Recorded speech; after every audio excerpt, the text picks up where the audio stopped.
तो हेलो प्यारे साथियों, आप सभी का हमारी यूट्यूब चैनल प्रयागराज एकेडमी में स्वागत है। तो आज हम आप लोगों के बीच पॉलिटी में लेक्चर नंबर 4 लेके आए हैं, यूनियन एंड इट्स टेरिटरी, संघ और इसके राज्य क्षेत्र।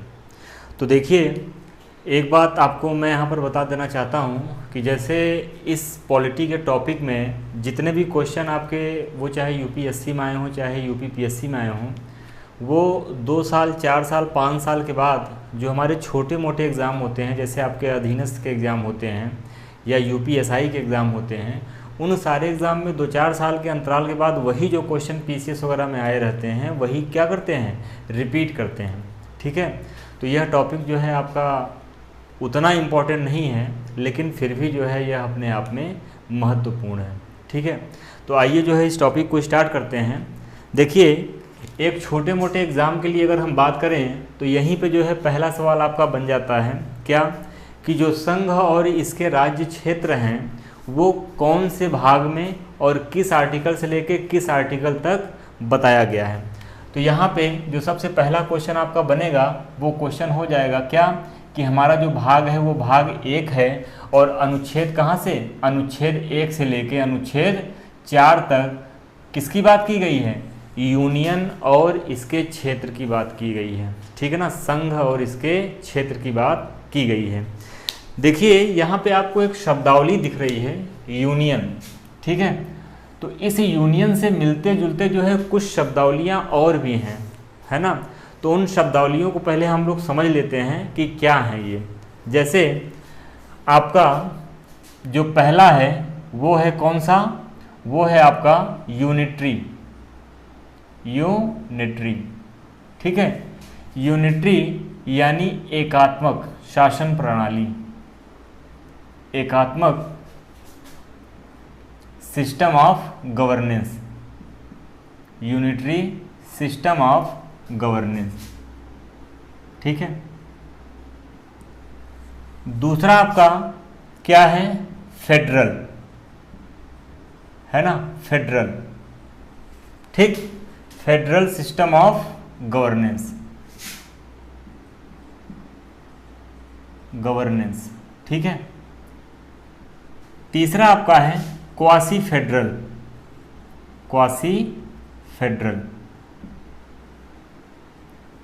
और चौथा जो हमारे भारत में है, भारत में कैसा है, union, union system of governance. ठीक है, union system of governance, governance. देखिए, विश्व में जितने भी देश हैं वहाँ पे ऐसा नहीं है, संविधान तो हर जगह है, लेकिन वहाँ पे जो शासन की प्रणाली है वो हर देशों में क्या है, भिन्न भिन्न है। और हम जब अपना संविधान पढ़ते हैं, भारत का संविधान पढ़ते हैं, तो मुख्य रूप से केंद्र में केवल 2 देश लेके चलते हैं। कौन सा, एक ब्रिटेन और दूसरा यूनाइटेड स्टेट ऑफ अमेरिका। जब हम लोग पार्लियामेंट पढ़ रहे होंगे तब भी हम वहाँ पे कंपेयर करेंगे तो किससे करेंगे, ब्रिटेन से करेंगे या यूनाइटेड स्टेट ऑफ अमेरिका से जो है हम कंपेयर करके पढ़ते हैं कि अपनी यहाँ भारत में प्रेसिडेंशियल इलेक्शन इस तरीके से होता है, तो यूनाइटेड स्टेट ऑफ अमेरिका में किस तरीके से प्रेसिडेंशियल इलेक्शन होता है, या ब्रिटेन में जो है प्रेसिडेंशियल इलेक्शन का क्या प्रोविज़न है, वो हम इन 2 देशों से जो है कंपेयर करके पढ़ते हैं। ठीक है, तो यहाँ पर देखिए, जो सबसे पहला आपका है वो है यूनिटरी। तो यूनिटरी का मतलब क्या होता है, एकात्मक, जहाँ पे जो आपका पावर है वो किसके पास है, केंद्र के पास है, यानी वहाँ पे जो केंद्र है वही सर्वे सर्वा है। ठीक है ना, राज्यों की भूमिका वहाँ पे क्या है, न के बराबर है। इस प्रकार का जो सिस्टम ऑफ गवर्नेंस होता है उसको हम लोग बोलते हैं यूनिटरी सिस्टम ऑफ गवर्नेंस। तो यहाँ पे अगर हम एग्जाम्पल के जरिए समझना चाहें तो आप देखिए, अगर मान लीजिए ये आपका जो है क्या है, एक मैंने जो है यहाँ पे सर्किल ड्रॉ किया और यहाँ पे यह जो सर्किल आपको दिखा रहा है यह किसको दिखा रहा है, यह आपको दिखा रहा है यूनिटरी को। यानी कि यहाँ पे आपका जो मुख्य भूमिका में है वो क्या है, वो आपका सेंट्रल है, वो आपका पार्लियामेंट है, वो आपका संसद है। ठीक है ना। और एग्जाम्पल में अगर आप लिखना चाहें तो कौन सा देश है, तो जहाँ पे यूनिटरी सिस्टम ऑफ गवर्नेंस होता है वो आपका क्या है, आप यहाँ पे ब्रिटेन को जो है एग्जाम्पल में दे सकते हैं।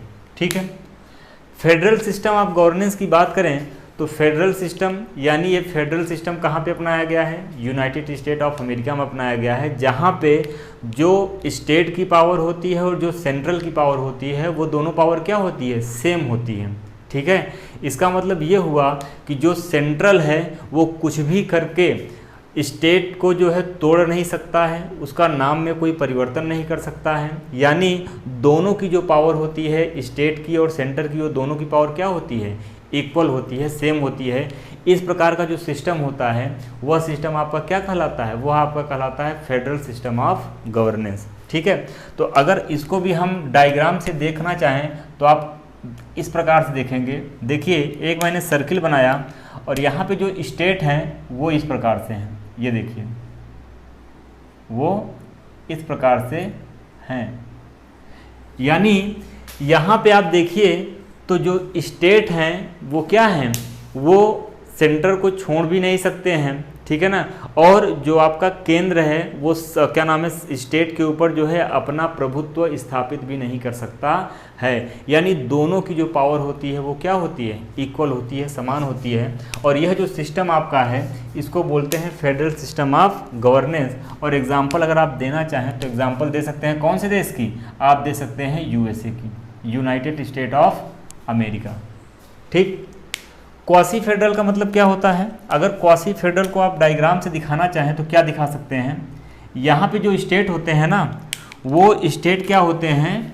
वो इससे जुड़े तो रहते हैं लेकिन वो कभी भी जो है छोड़ के जा सकते हैं। यानी यहाँ पे जो पावर होती है वो स्टेट के पास ज़्यादा होती है। क्वासी फेडरल में क्या होता है? ये जो आप गोला गोला बाहर देख रहे हैं ये क्या है? आपके उस देश से जुड़े हुए आपके स्टेट हैं। यानी स्टेट के पास पावर ज़्यादा होती है और सेंट्रल के पास पावर क्या होती है? कम होती है। तो यह आपका क्या कहलाता है? यह आपका कहलाता है क्वासी फेडरल। क्वासी फेडरल को हिंदी में क्या बोलते हैं? परिसंघात्मक। क्वासी फेडरल को हिंदी में क्या बोलते हैं?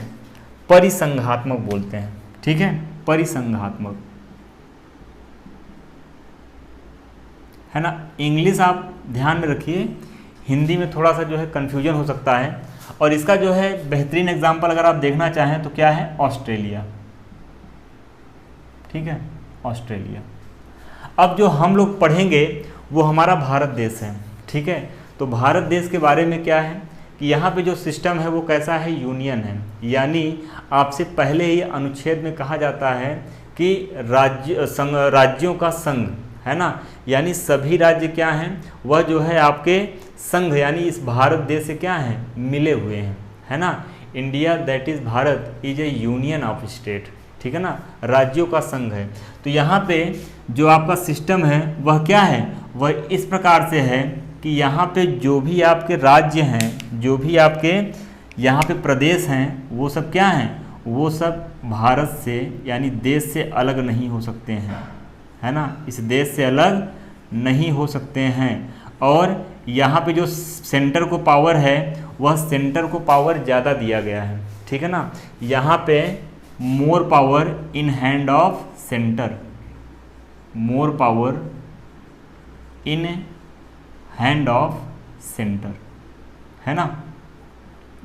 यानी केंद्र के पास ज़्यादा शक्ति होती है अपेक्षाकृत किससे? अपेक्षाकृत जो इस देश के राज्य हैं।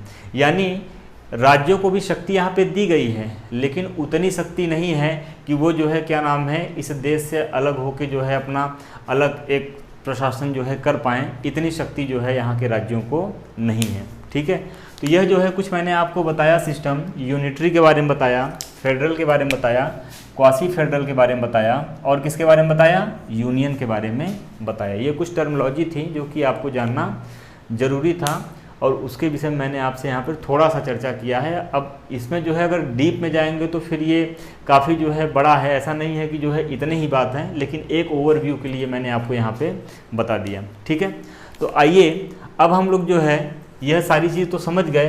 अब हम बात करते हैं आपका जो अनुच्छेद है वो अनुच्छेद कौन सा है? पहला।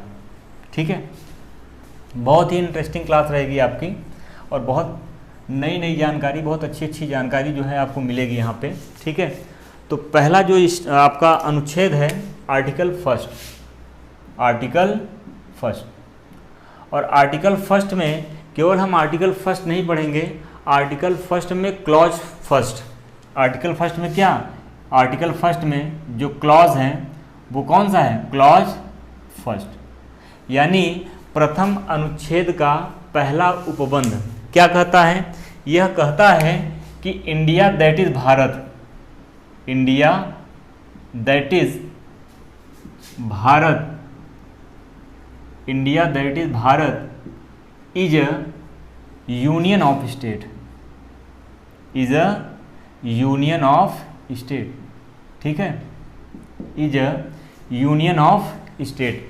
यहाँ पे आपसे फेडरल ऑफ स्टेट नहीं कहा गया है, यहाँ पर आपको जो है क्वासी फेडरल ऑफ स्टेट नहीं कहा गया है, यहाँ पे आपको यूनिटरी क्या नाम है ऑफ स्टेट नहीं कहा गया है, यहाँ पे क्या कहा गया है, यहाँ पे यूनियन कहा गया है, ठीक है। तो यूनियन का मतलब समझ पा रहे हैं आप कि राज्यों का संघ, यानी पावर जो है राज्यों को मिलेगी लेकिन सेंटर के बराबर या सेंटर से ज़्यादा जो है पावर यहाँ पे राज्यों को नहीं दिया गया है, ठीक। तो यह पहले क्लॉज में कहा गया है कि India that is Bharat is A union of state. अगर हम इसकी हिंदी बात करें तो क्या कहा गया है, इंडिया, इंडिया जो कि भारत है बजाय राज्यों के समूह के, बजाय राज्यों के समूह के राज्यों का संघ होगा, क्या होगा, राज्यों का संघ होगा। ये अनुच्छेद पहला का पहला क्लॉज यही कहता है क्या, कि यहाँ पे इंडिया जो कि भारत है बजाय राज्यों के समूह, राज्यों का समूह नहीं है, राज्यों का क्या है, राज्यों का संघ है, ठीक है। तो ये आपका पहला आर्टिकल का जो पहला क्लॉज है वो ये कहता है।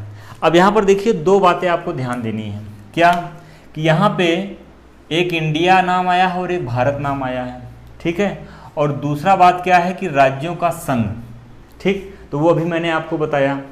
अब देखिए यहाँ पे हमारे जो भारत देश का नाम है वो कई नाम हैं, हिंदुस्तान भी कहते हैं, इंडिया भी कहते हैं, भारत भी कहते हैं, आर्यावर्त भी कहते हैं, लेकिन संवैधानिक रूप से हमारे देश का नाम दो नाम जो है क्या नाम है माना गया है, कौन कौन सा, एक तो इंडिया माना गया है और दूसरा क्या माना गया है, भारत माना गया है, ठीक है। ये संवैधानिक रूप से हमारे कॉन्स्टिट्यूशन में इन दोनों नामों का क्या है उल्लेख किया गया है। दरअसल हुआ क्या कि जब हमारी ये संविधान बन रहा था तो कॉन्स्टिट्यूएंट असेंबली में काफ़ी मतभेद था नाम को लेके, ठीक है। कुछ लोग ये बोले कि जो हमारे देश का नाम प्राचीनतम नाम है भारत, उसको जो है शामिल किया जाए। कुछ लोग थे उन्होंने कहा कि नहीं भारत नहीं, इंडिया जो है नाम सही रहेगा, ठीक। तो इन दोनों के मतभेद को देखते हुए यह निर्णय लिया गया कि हम जो है यहाँ पे एक नाम को नहीं लेंगे, हम जो है दोनों नाम को लेंगे, इसीलिए जो है इसको क्या कहा गया, इसको कहा गया इंडिया दैट इज़ भारत। अब मुद्दा ये है कि जो इंटरनेशनल ट्रीटी होती है या जो गवर्नमेंट डॉक्यूमेंट्स हैं या जो अन्य डॉक्यूमेंट्स हैं वहाँ पे नाम क्या है, तो जो भी हम लोग इंटरनेशनल ट्रीटीज़ करते हैं या जो हमारे गवर्नमेंट ऑफ इंडिया के जो डॉक्यूमेंट्स होते हैं उसमें नाम आपका क्या लिखा गया है, वहाँ पे नाम आपका इंडिया लिखा गया है, ठीक है। और जो अन्य देश हैं वो भी जो है हमारे हिंदू देश को जो है किस नाम से जानते हैं, इंडिया के नाम से जानते हैं, ठीक है।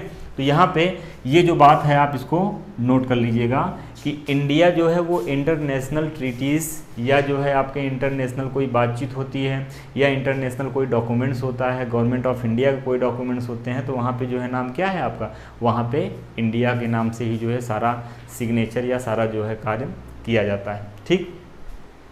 दूसरी बात क्या है कि राज्यों का संघ होगा, तो राज्यों का संघ होगा इसका मतलब क्या है, इसका मतलब ये है कि यहाँ पे जो आपका शक्ति होगी वो किसके हाथ में होगी, वो जो है सेंटर के हाथ में होगी, यानी more power in the hands of centre, more power in the hands of centre, ठीक है। ये तभी तो आपका राज्यों का संघ बनेगा।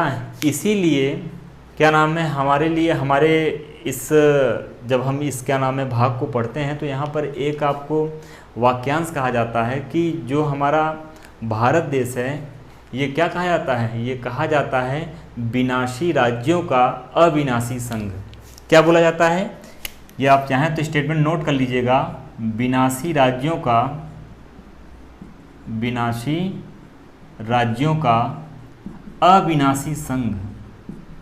अविनाशी संघ। ठीक है।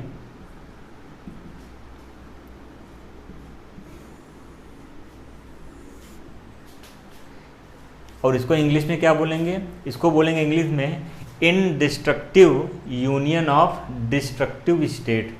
क्या बोलेंगे? इनडिस्ट्रक्टिव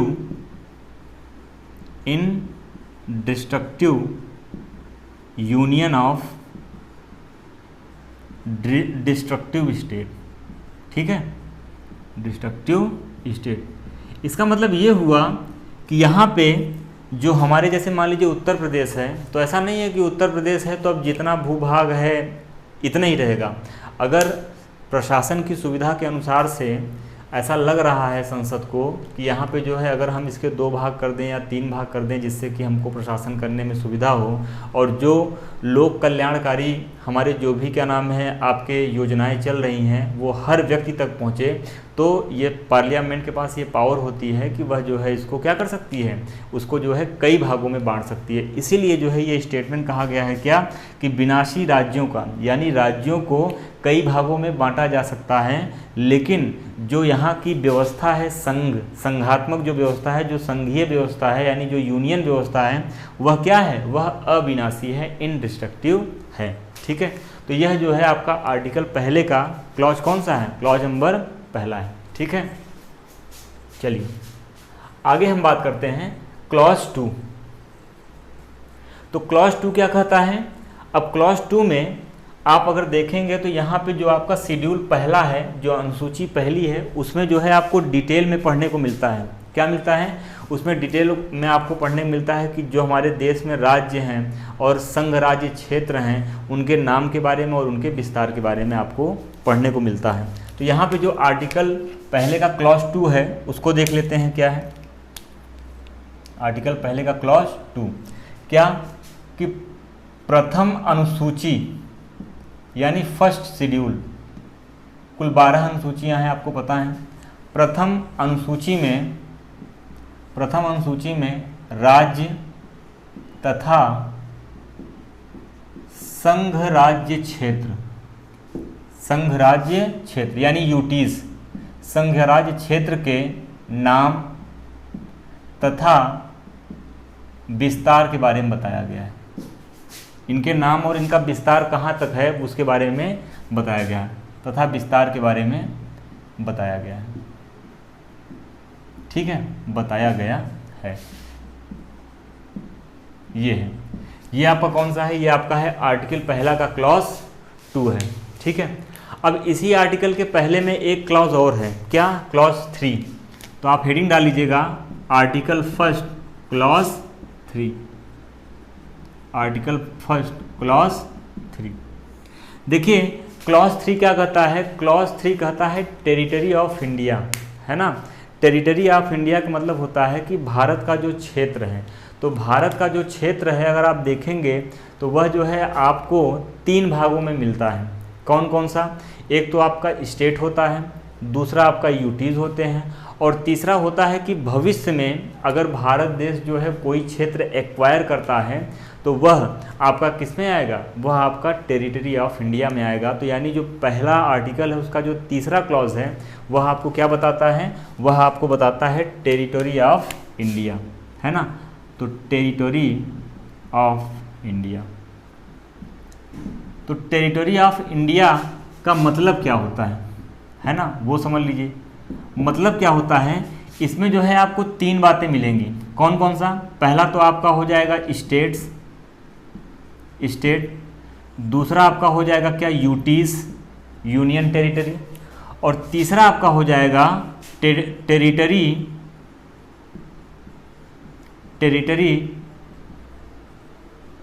दैट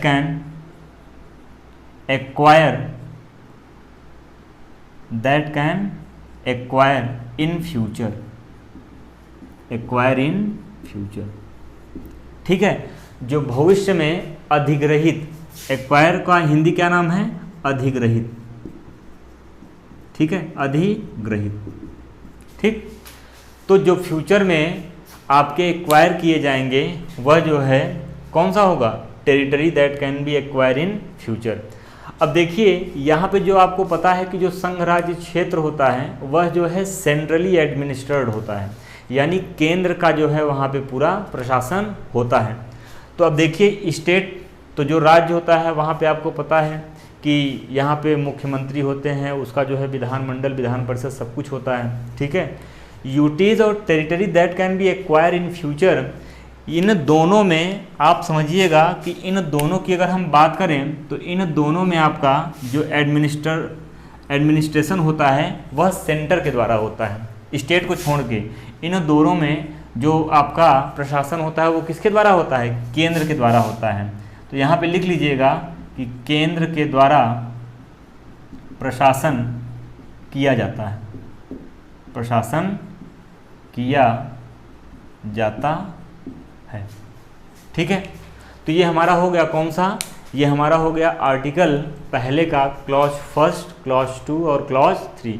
तो आप लोग जो है इसका स्क्रीनशॉट ले लीजिए, इसको नोट कर लीजिए, फिर हम लोग बढ़ते हैं आर्टिकल नंबर 2 की तरफ कि आर्टिकल 2 हमारा क्या है, ठीक है। चलिए आगे हम बात करते हैं आर्टिकल 2 क्या है और आर्टिकल 3 क्या है। तो सबसे पहला चीज़ तो आपको ये अंतर समझ में आना चाहिए कि आर्टिकल 2 और 3 में कॉमन क्या है, ठीक है। आर्टिकल 2 और 3 में कॉमन क्या है। हम दरअसल क्या करते हैं कि चीज़ों को याद करते हैं, लेकिन आपको याद नहीं करना है उन दोनों में। तो सबसे पहला पॉइंट ये है कि common points in article 2 and 3, common points in article 2 and 3। फिर हम अलग अलग जो है 2 और 3 आर्टिकल में क्या बात कही गई उसकी बात करेंगे। तो यहाँ पे जो कॉमन पॉइंट्स हैं इन दोनों में, यानी 2 में भी कहा जाता है 3 में भी कहा जाता है, वो कौन सा है, establishment of new state, establishment of new state, ठीक है। न्यू स्टेट यानी नए राज्यों का गठन, नए राज्यों का गठन, ठीक है, नए राज्यों का गठन। ये आपके आर्टिकल 2 और आर्टिकल 3 दोनों में कॉमन है, ठीक है। 2 में भी आप कहते हैं कि नए राज्यों का गठन करें और 3 में भी आप कहते हैं कि एक से अधिक जो राज्य हैं उनके कुछ क्षेत्रों को अलग करके क्या करें, नए राज्य बनाएं। तो अब आइए देखते हैं कि आर्टिकल 2 और आर्टिकल 3 आपसे क्या कहता है, ठीक है। तो आर्टिकल 2 एंड आर्टिकल 3, तो सबसे पहले हम आर्टिकल 2 की बात करेंगे, फिर हम आर्टिकल 3 की बात आपसे करेंगे। तो हेडिंग डाल लीजिए आर्टिकल 2। आर्टिकल 2 क्या कहता है, तो आर्टिकल 2 में यह कहता है कि पार्लियामेंट को यह पावर होगी कि वह विधि के द्वारा, कानून के द्वारा जो है नए राज्यों का क्या करें, भारत के संघ में शामिल करें और नए राज्यों का गठन करें, ठीक है। तो यहाँ पे संसद को यह अधिकार होता है, संसद को यह अधिकार है, क्या अधिकार है, यह अधिकार है कि नए राज्यों को भारत के संघ में शामिल करें,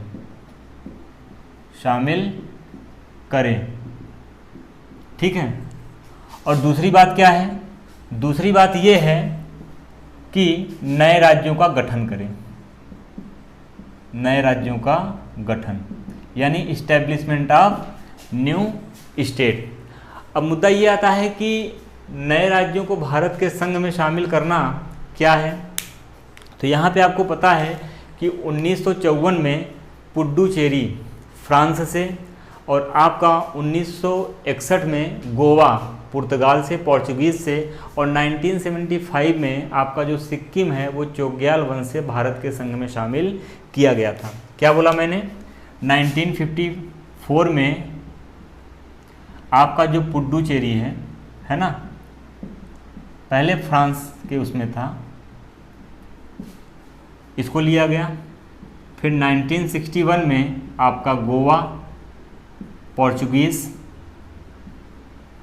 ठीक है, पुर्तगाली। और 1975 में आपका सिक्किम कौन यहाँ शासन कर रहे थे? चोग्याल वंश, ठीक है ना। इनको जो है भारत के संघ में शामिल किया गया था, ठीक है। तो आर्टिकल 2 आपका यही कहता है कि संसद को यह अधिकार है कि नए राज्यों को भारत के संघ में शामिल करें और नए राज्यों का गठन करें, ठीक है। तो यह जो है आपका आर्टिकल 2 हो गया। अब बात करते हैं आर्टिकल 3 क्या है। तो आर्टिकल 3 देख लीजिए। आर्टिकल 3, तो आर्टिकल 3 की अगर हम बात करें तो आर्टिकल 3 में भी जो है संसद को यह अधिकार है ना। आर्टिकल 3 में भी क्या है? संसद को यह पावर होता है कि वह राज्य का क्षेत्र घटा या बढ़ा सकती है, ठीक है। क्या है? संसद को यह अधिकार है, संसद को यह अधिकार है कि क्या? राज्य के क्षेत्र को घटा या बढ़ा सकती है, राज्य के क्षेत्र को घटा या बढ़ा सकती है, पहला पॉइंट, ठीक है। दूसरा क्या है कि एक या अधिक राज्यों के क्षेत्रों को अलग करके नया राज्य जो है बना सकती है, ठीक है ना। तो यहाँ पे क्या कर सकती है कि नए राज्य बना सकती है, ठीक है, नए राज्य बना सकती है। तीसरा क्या है? तीसरा ये है आपका कि जैसे इसके नाम और इसके क्षेत्र में भी क्या कर सकती है? बदल सकती है। तो इसके नाम और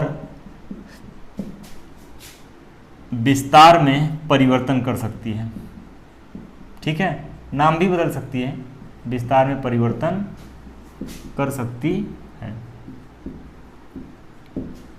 ठीक है। तो ये जो है आपका क्या है? ये आपका आर्टिकल 3 है। यहाँ पर एक सवाल जो है पूछा गया था कि जो नए राज्यों का गठन है वो आर्टिकल 2 में है कि 3 में है, ठीक है। तो यहाँ पर मैंने बताया कि दोनों में कॉमन पॉइंट क्या है कि इस्टेब्लिशमेंट ऑफ न्यू स्टेट, ठीक है। तो नए राज्यों का अगर हम बात करें तो यहाँ पे क्या है कि जो इंटरनल रीएडजस्टमेंट है, इस आर्टिकल 3 को क्या कह सकते हैं? इस आर्टिकल 3 को हम लोग कह सकते हैं क्या? इंटरनल रीएडजस्टमेंट, इंटरनल रीएडजस्टमेंट, ठीक है। तो अगर जो है आर्टिकल 2 और 3 है तो यहाँ पे जो आपका सुटेबल है वो कौन सा है? वो आर्टिकल आपका 3 है कि आर्टिकल 3 के द्वारा ही नए राज्यों का हम क्या कर सकते हैं? गठन कर सकते हैं, ठीक। तो ये आपका हो गया आर्टिकल 3। अब यहाँ पे आता है कि जो संसद का जो प्रोसीजर है आर्टिकल 2 और 3 के लिए क्या है, ठीक है। तो अब मैं इसको मिटा देता हूँ और बात करता हूँ कि प्रोसीजर फॉर आर्टिकल 2 एंड 3, जो प्रक्रिया है कि यार कैसे जो है नाम में परिवर्तन करते हैं या जो है कैसे नए राज्यों का गठन करते हैं, ठीक है ना, एरिया में कैसे परिवर्तन करते हैं। तो यहाँ पे आपका क्या है? Procedure for article 2 and 3। तो यहाँ पे अगली हेडिंग है procedure for article 2 and article 3, यानी जो आर्टिकल 2 और 3 में जो हम लोग प्रक्रिया करते हैं, जो चेंज करते हैं, वो कैसे करते हैं। तो यहाँ पे होता क्या है कि पहले तो राष्ट्रपति की सहमत लेनी होती है। क्या लेनी पड़ती है? राष्ट्रपति की सहमति, राष्ट्रपति की सहमति, है ना। उसके बाद राज्यों की भी सहमति लेते हैं, लेकिन संसद राज्यों की सहमति को या उसके नहीं या हाँ को मानने के लिए बाध्य नहीं होता है, ठीक है ना। दूसरा क्या है कि राज्यों की सहमति मानने के लिए संसद बाध्य नहीं है, संसद बाध्य नहीं है। मतलब क्या है इसका? इसका मतलब ये है कि जैसे कोई बिल आया, ठीक है ना, तो लोकसभा या राज्यसभा किसी में भी जो है आ सकता है, क्योंकि हमारे संविधान में यह चीज़ नहीं बताया गया है कि बिल कहाँ आएगा, ठीक है। तो आप उसको लोकसभा या राज्यसभा में ला सकते हो। अब मान लीजिए जो है प्रेसिडेंट ने जो है क्या नाम है, जो राज्य की विधानमंडल है वहाँ पर भेजा कि हम आपके जो है राज्य को 2 भागों में बांटना चाहते हैं। अब मान लीजिए राज्य ने कहा कि नहीं, हम जो है हमारी इच्छा नहीं है कि आप जो है हमारे राज्य को 2 भागों में बांटें, ठीक है। तो यहाँ पे अगर राज्य ने जो है सहमति अपना नहीं में दिया है तो इसका मतलब ये नहीं कि अब नहीं होगा, संसद जो है उस बात को मानने के लिए बाध्य नहीं है, ठीक है ना। वो ठीक है, एक प्रोसीजर है, उस प्रोसीजर के तहत राज्यों के पास जो है उनका विचार जानने के लिए भेजा जाता है, लेकिन जो है संसद उस चीज़ के लिए बाध्य यहाँ पे नहीं है। अब यहाँ पर एक बात आपको और समझ में आनी चाहिए कि जो बिल होता है ना, जो आर्टिकल 2 और 3 में जो भी रिफॉर्म्स होने होते हैं, जो भी चेंज होने होते हैं, वो किस जो है क्या नाम है सदन में आता है। तो चूंकि कॉन्स्टिट्यूशन में इस बात की कोई जिक्र नहीं है, तो लोकसभा या आपका राज्यसभा किसी में भी आप जो है ला सकते हैं, ठीक। तो ये जो है आपका आर्टिकल 2 और 3 का जो प्रक्रिया है, जो प्रोसीजर है, वह जो है हम लोगों ने यहाँ पे समझा, ठीक। बात करते हैं आर्टिकल 4 क्या कहता है।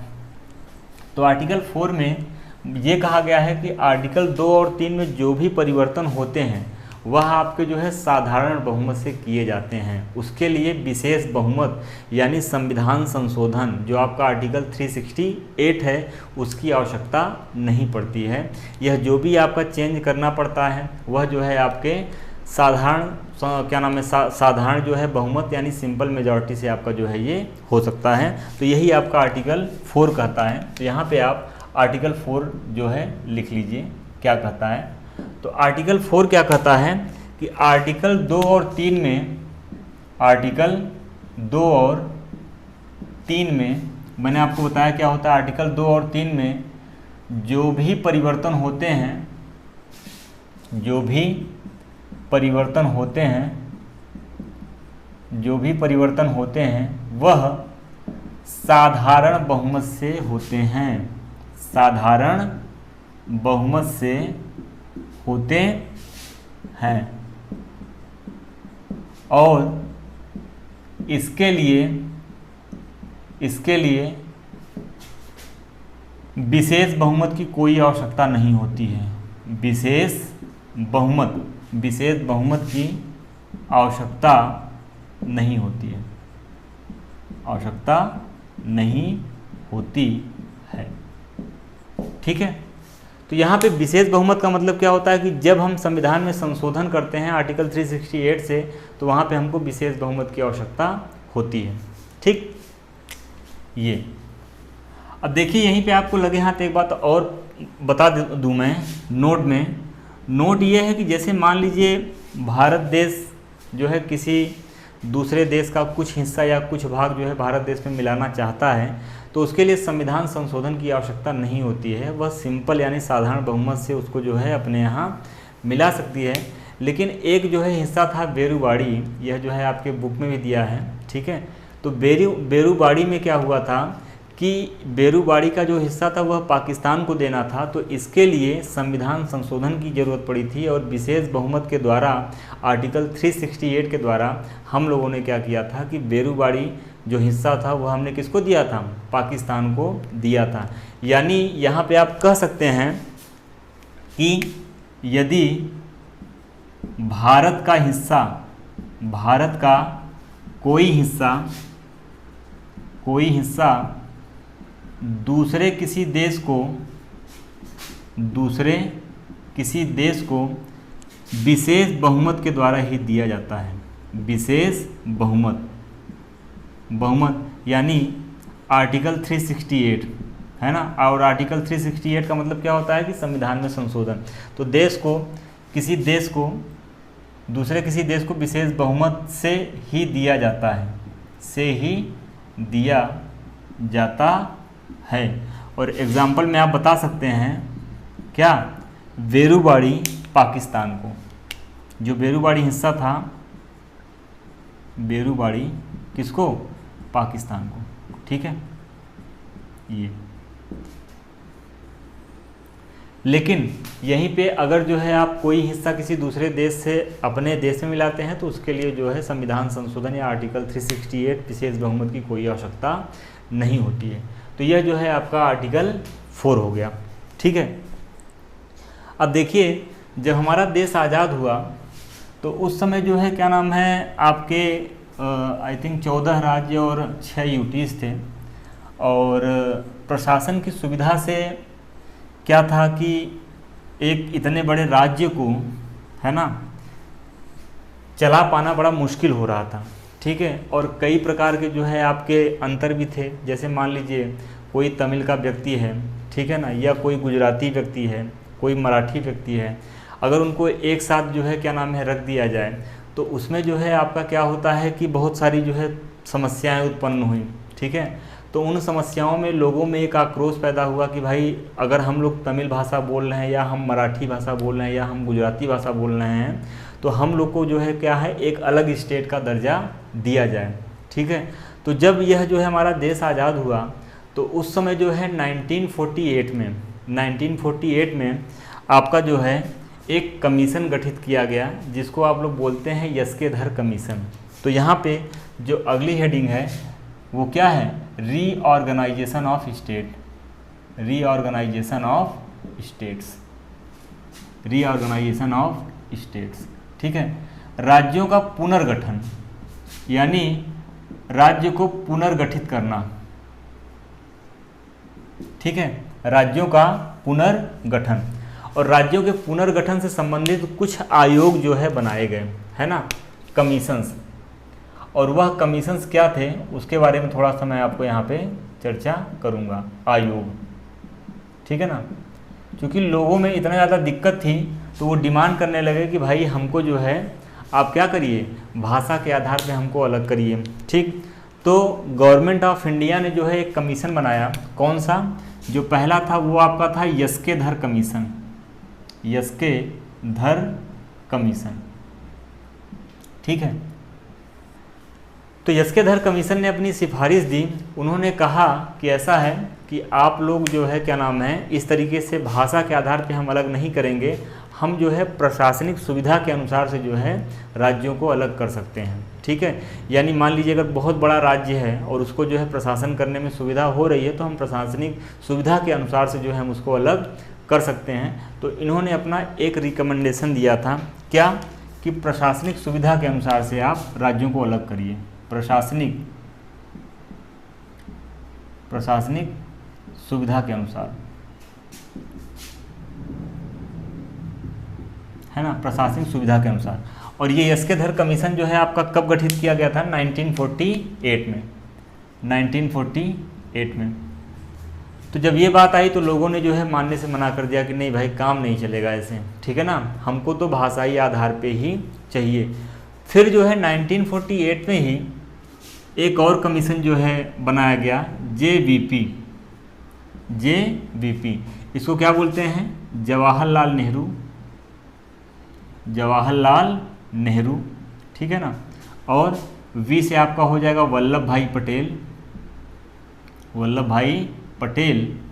और P से हो जाएगा पट्टाभी सीतारमैया, ठीक है। इन तीनों लोगों के नाम से जो है एक कमेटी गठित की गई जिसको हम लोग क्या बोलते हैं? JVP कमेटी बोलते हैं, 1948 में ही, है ना। और इन्होंने भी जो है यह मना कर दिया कि भाषाई आधार पर राज्यों का गठन नहीं किया जाएगा। इन्होंने क्या कहा कि भाषाई आधार पर राज्यों के गठन से मना कर दिया, राज्यों का गठन नहीं किया जाएगा, नहीं होगा, ठीक है। तो जब इस कमेटी ने भी जो है क्या नाम है भाषाई आधार के लिए मना कर दिया तो लोगों में बहुत ज़्यादा आक्रोश हो गया, ठीक है ना। और दक्षिण भारत के जो राज्य थे उनमें तो कुछ ज़्यादा ही इस बात को लेके जो है कि भाषा के आधार पे हम लोग का राज्य अलग करिए, ठीक है। और आंध्र प्रदेश के ही एक व्यक्ति थे श्रीरामुलु पोट्टू, यानी पोट्टू श्रीरामुलु, ठीक है, इनका नाम है। इन्होंने 56 दिन तक अनशन किया, है ना। पोट्टी श्रीरामुलु, है ना। ये एक व्यक्ति थे जिन्होंने 56 दिन तक अनशन किया और 56 दिन के अनशन के बाद इनकी जो है डेथ हो गई, मृत्यु हो गई इनकी। ठीक है, अब जो है जब इनकी मृत्यु हो गई तो लोगों में और बहुत ज़्यादा आक्रोश आ गया, लोग जो है उपद्रव ज़्यादा करने लगे। ठीक है, तो उसके बाद 1953 में एक कमेटी बनाई गई। 1953 में एक कमीशन का फिर आयोग गठन किया गया, जिसको बोलते हैं फजल अली आयोग। फजल अली आयोग। और फजल अली आयोग ने यह रिकमेंडेशन किया कि भाषाई आधार पे राज्यों का पुनर्गठन किया जाए, और 1953 में ही आंध्र प्रदेश भाषाई आधार पर पहला राज्य बनने वाला आपका राज्य बना। ठीक है, कौन सा बना आपका? आंध्र प्रदेश। आंध्र प्रदेश, ठीक है ना, भाषाई आधार पे पहला राज्य, भाषाई आधार पर पहला राज्य आपका कौन सा बना? आंध्र प्रदेश। ठीक है, ये एग्ज़ाम में कई बार पूछा गया है क्या कि आपका भाषाई आधार पे पहला राज्य कौन सा बना था, तो वो पहला राज्य कौन सा था? आंध्र प्रदेश 1953 में। ठीक है, तो ये आपका यहाँ पे पार्ट 1 आर्टिकल 1 से लेकर 4 तक हमने डिस्कस किया। बहुत विस्तार में है, क्योंकि हमको उतने विस्तार में नहीं जाना है, बस आपको जो है हमने एक ओवरव्यू दिया और अपनी पूरी कोशिश की कि हम आपको समझाने में सफल हो पाए हैं। तो अगर आपको ये वीडियोस अच्छे लग रहे हैं तो प्लीज़ चैनल को सब्सक्राइब कीजिएगा और ज़्यादा से ज़्यादा इसको जो है शेयर कीजिएगा। ठीक है, तो इसके आगे जो है नेक्स्ट क्लास में हम आपसे मिलेंगे कुछ और बातों को लेके। तब तक आप लोग अपना ध्यान रखिए। Thank you so much.